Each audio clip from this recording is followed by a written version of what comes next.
Hello everyone, मैं हूं UI explainer and आज की इस वीडियो में करने वाला एक न्यू मानव एक्सप्लेन। तो चलते हैं बिना किसी देरी के वीडियो की तरफ। एंड हाँ, मैं पहले ही बता दूं, ये एक गैंगस्टर टाइप मानव है, तो आप लोग को बहुत ज्यादा मजा आने वाला है। तो चलते हैं स्टोरी की ओर। स्टोरी की स्टार्टिंग में हमें कुछ बंदूक को दिखाया जाता है जो कि हमारे एमसी पे अटैक करने के लिए तैयार होते हैं, लेकिन हमारा एमसी उन्हें देखते हुए घंटा भी डर नहीं रहा होता और फिर उन्हें बोलता है मैं इस जॉब को क्विट कर रहा हूँ, जिसे सुन के वहाँ पर सन्नाटा मच जाता है। फिर हमें एक मिस्टीरियस से बंदी को दिखाया जाता है जिसके बगल वाला बंदा बोलता है कि हमें उसे मार देना चाहिए। ये बात सुनने की ही देर थी कि हमारा एमसी लड़ने के लिए तैयार हो जाता है और वो बंदा भी लड़ने के लिए तैयार होता है। तभी वो मिस्टीरियस बंदा अपना हाथ उठा के उन दोनों को लड़ने से मना करता है और हमारे एमसी को यहाँ से जाने के लिए बोलता है। उसके बाद हमें दिखाया जाता है एक बस का सीन जिसके अंदर हमारा एमसी घर जा रहा होता है और वो साथ ही साथ अपनी वाइफ से भी बात करता है। वो बोलता है हनी, आखिरकार मेरा बच्चा कैसा है, वैसे उसे बताना कि उसके डैड उसे याद कर रहे हैं। फिर हमें दिखाया जाता है हमारा एमसी की वाइफ को जिसका नाम होता है मीजू। मीजू बोलती है हाँ जरूर, मैं उसे बता दूंगी, लेकिन मुझे तुम्हें एक खुशखबरी सुनानी है। हमारे बच्चे ने अभी मेरे पेट पे लात मारी। जैसे सुन के हमारा एमसी बोलता है क्या सच में उसने तुम्हारे पेट पे लात मारा? हमारा एमसी की वाइफ बोलते हैं नहीं नहीं, मैं बस मजाक कर रही थी। वैसे ओप्पा आप अभी क्या कर रहे हैं? हमारा एमसी उसे बोलता है नहीं कुछ नहीं, मैं बस अपनी बच्ची का फोटो देख रहा हूँ। फोटोज देखना बंद करो और घर जल्दी वापस आ जाओ। ये सारी बातें चल ही रही होती है। तभी हम एक बंदे को देखते हैं जो कि हमारे एमसी के पीछे से अटैक कर रहा होता है, जिसे हमारा एमसी महसूस कर लेता है। उसके बाद उस अटैक को जल्दी से डॉज करता है। तभी हमारे एमसी की वाइफ पूछती है ओप्पा आखिरकार वहाँ पर चल क्या रहा है और ये साउंड कैसी थी? हमारा एमसी बोलता है कुछ नहीं,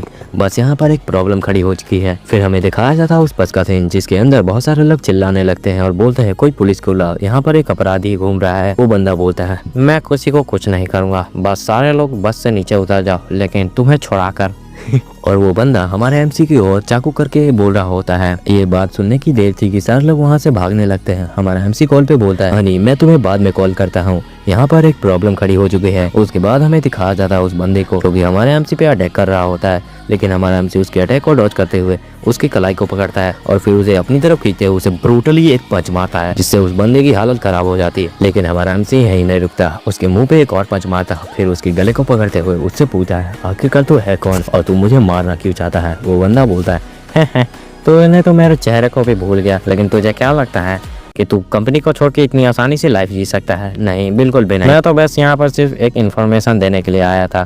इम्प्लॉयज तेरे घर पे पहुंच चुके हैं। इस बात को सुनने की ही देर थी कि हमारा एमसी बहुत ज्यादा गुस्से में आ जाता है और उसके बाद उस बंदे के गले को टाइटली पकड़ता है और अपनी वाइफ को कॉल लगाता है, लेकिन कॉल कनेक्ट नहीं हो रहा था, जिसे देख के हमारा एमसी बोलता है नहीं मीजू। उसके बाद हमें दिखाया जाता है हमारे एमसी की वाइफ को जो कि सोच रही होती है खाना लगभग तैयार हो चुका है, लेकिन ओपा घर जल्दी वापस नहीं आ रहे हैं। उसे डोर पे किसी के नॉक की आवाज सुनाई पड़ती है, जिससे जब वो चेक करने जाती है तो वो देखती है कि वहाँ पर एक बंदा है जो कि बोल रहा होता है हेलो मैम, मैं आपके हस्बैंड का कोवर्कर हूँ और मैं आपके हस्बैंड के रिटायरमेंट के बारे में कुछ बातचीत करने आया हूँ। ये बात सुन के हमारा एमसी की वाइफ बोलते क्या रिटायरमेंट?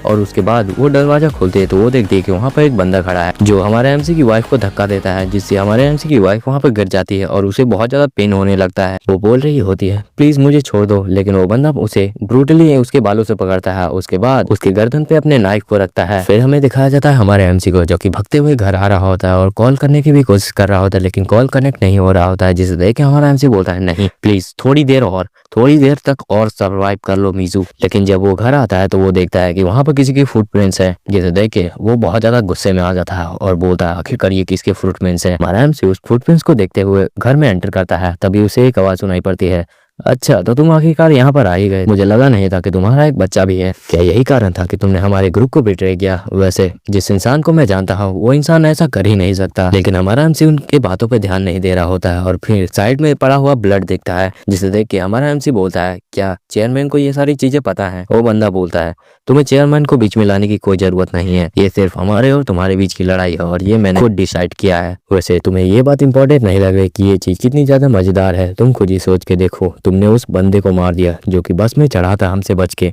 ये बात सुन के हमारा एमसी बहुत ज्यादा गुस्से में आ जाता है। तभी हमारे एमसी पे 4 बंदे अटैक करने के लिए बढ़ रहे होते हैं, लेकिन हमारा एमसी एक बंदे के हाथों को पकड़ता है और अपने दूसरे हाथ से उस बंदे के हाथ को तोड़ देता है, जिससे उस बंदे को बहुत ज्यादा पेन हो रहा होता है। और फिर हमारा एमसी उसके हाथ से उसका नाइफ छीन लेता है और फिर उसके गले पे स्टैप करके उसे वहीं पे मार देता है। फिर हम देखते हैं 3 बंदों को जो कि हमारे एमसी पे अटैक कर रहे होते हैं, लेकिन हमारा एमसी उनके अटैक से बचते हुए एक बंदे के गले पे कट मारता है, जिससे उस बंदे का गेम ओवर हो जाता है और फिर बचते हैं 2 बंदे बंदे दोनों बंदों का अटैक ब्लॉक करते हुए हमारा एमसी कॉर्नर में आ जाता है, जिसे देख के एक बंदा हमारे एमसी पे अटैक करने की कोशिश करता है, लेकिन हमारा एमसी उसके अटैक को डॉज करते हुए उसके मुंह पे एक तमाचा मारता है, जिससे उस बंदे की गर्दन वहीं पे टूट जाती है। हम एक बंदे को देखते हैं जो कि सीढ़ी ऊपर से भागते हुए हमारा एमसी के ऊपर अटैक करता है, लेकिन हमारा एमसी उसे देख लेता है, लेकिन वो अटैक को डॉज नहीं कर पाता, जिससे वो उड़ते हुए एक रूम के अंदर गिरता है। उसके बाद वो दोनों ही बंदे उस रूम के अंदर जाते हैं। तभी वहां से किसी की चीखने की आवाज आती है, जैसे सुन के वो बंदा समझ जाता है कि ये बंदा कुछ ज्यादा ही पावरफुल है और इसे सिर्फ मैं ही रोक सकता हूँ। उसके बाद हमें दिखाया जाता है एक बंदे को जो कि भागने की कोशिश कर रहा होता है, लेकिन हमारा एमसी उसके बालों को पकड़ता है और उसे अंदर खींच लेता है और फिर वहां से ब्लड गिरने का सीन दिखाया जाता है। और फिर हम देखते हैं जो कि हमारा एमसी बाहर आता है, जिसे देख के हाँ वो बंदा बोलता है, हाँ अब लग रहे हो तुम वो बंदे जिसे मैं जानता हूँ, जो कि है रेड शर्ट। और फिर हम देखते हैं हमारे एमसी का एक बैडर लुक, जहाँ पर उसका पूरा शर्ट खून से रंग चुका होता है। उसके बाद वो बंदा बोलता है, तो चलो आ जाओ, अब हम दोनों खेल सकते हैं। हमारा एमसी ये बात सुन के उसकी तरफ चार्ज करता है और वो दोनों ही लड़ने लगते हैं। वो बंदा अपनी नाइफ को घुमाते हुए हमारे एमसी पे अटैक करता है, लेकिन हमारा एमसी उसके अटैक को डॉज कर लेता है। उसके बाद हमारा एमसी भी उस पर अटैक करता है, लेकिन वो भी उस अटैक को डॉज कर लेता है। उसके बाद वो बंदा हमारे एमसी की पाँव पे किक मारता है, जिससे हमारे एमसी का बैलेंस बिगड़ जाता है। जिसे देख के वो बंदा हमारे एमसी के फोरम पे कट मारता है, लेकिन हमारा एमसी अपना स्टैंस लेता है और उसे पकड़ते हुए उसे एक काउच पे गिरा देता है। उसके बाद हमारा एमसी उस काउच के अंदर अपना नाइफ काटता है और फिर धीरे धीरे उस बंदे के गले की तरफ बढ़ाने लगता है, लेकिन वो बंदा उस अटैक को डॉज कर लेता है और फिर हमारा एमसी पे अटैक करने की कोशिश करता है, लेकिन हमारा एमसी उसके अटैक को ब्लॉक कर लेता है और फिर बोलता है अब तुम मरेगा। उसके बाद हमारा एमसी उसके गले पे अटैक करता है, जिससे उस बंदे के गले से खून निकलने लगता है। वो बंदा अपने गले को पकड़ता है और घबराते हुए हमारे एमसी को देख रहा होता है। फिर वो एक अटैक करने की कोशिश करता है, लेकिन हमारा एमसी उसके हाथों पे एक चाकू मारता है, जिससे उस बंदे के हाथ काम करना बंद कर देता है। वो बंदा दूसरे हाथ से अटैक करने की कोशिश करता है, लेकिन हमारा एमसी लगातार 3 अटैक करता है, जिससे उस बंदे की हालत खराब हो जाती है और वो बोलता है बास्टर्ड तू। लेकिन हमारा एमसी उसे बोलने का मौका नहीं देता और उसके मुंह पे एक तमाचा मारता है, जिससे वो बंदा उछलते हुए काउच पे जाके गिरता है। वो बंदा बोलता है मैं तुम्हारे मैच का हूँ ही नहीं, प्लीज मुझे मार डालो। हमारा एमसी ऐसा ही करता है। उसके बाद नाइफ उठाता है और उसे वहीं पे मार देता है। फिर हमें दिखाया जाता है बहुत सारी कॉप्स को, जो कि सारे लोग मर चुके होते हैं। हमारा एमसी वहां पर शांति से खड़ा होता है और कैलिडोर के अंदर जाके खड़ा हो जाता है और वो अपनी वाइफ के साथ बिताए हुए पलों को याद कर रहा होता है, कैसे उसने अपनी वाइफ के हाथों में रिंग पहनाया था, और दूसरी टाइम कैसे उसके बच्चे के बारे में पता चला, और तीसरी टाइम उसे अपने बच्चे के फोटो देखने को मिले जो कि एक्सरे में थे। हमारा एमसी की लाइफ खुशी खुशी कट रही होती है, लेकिन अब उसकी वाइफ मर चुके हैं। फिर सीन शिफ्ट होता है और हमें एक बिल्डिंग का सीन दिखाया जाता है, जिसके अंदर उन्हीं सारी फोटोज को और उस रिंग को रखा गया था जो कि हमारे एमसी का था। फिर हमें दिखाया जाता है वहां पर एक कॉफिन जो कि हमारे एमसी की वाइफ का था, और हमारा एमसी किसी को कॉल लगाता है और बोलता है एम्प्लॉयज मेरे घर तक आ चुके थे। वो कॉल वाला बंदा बोलता है क्या तुमने उसे मार दिया? हमारा एमसी बोलता है हाँ मैंने उन्हें जान से मार दिया। वो बंदा बोलता है ठीक है, जबकि तुमने उन्हें जान से मार दिया तो चिंता करने की कोई बात नहीं, और हाँ मैं तुमसे माफी मांगता हूँ क्योंकि वो लोग तुम्हारे घर पे पहुंच चुके थे और शायद से तुम्हारी वाइफ को भी मार दिया। मैं इसके लिए बहुत ज्यादा निराश हूँ। हमारा एमसी ये सारी चीजें सुन रहा होता है, लेकिन तभी वो बंदा बोलता है हाउएवर, जबकि तुम्हें पता है कि हमारे गैंग मेंबर्स को फैमिली की तरह ट्रीटमेंट दिया जाता है, लेकिन फिर भी तुमने हमारे गैंग मेंबर्स को मारने की कोशिश की है। इसका मतलब हमारे पास अब कोई चांसेस नहीं है कि मैं तुम्हें बचाऊं। अब तुम्हारे पीछे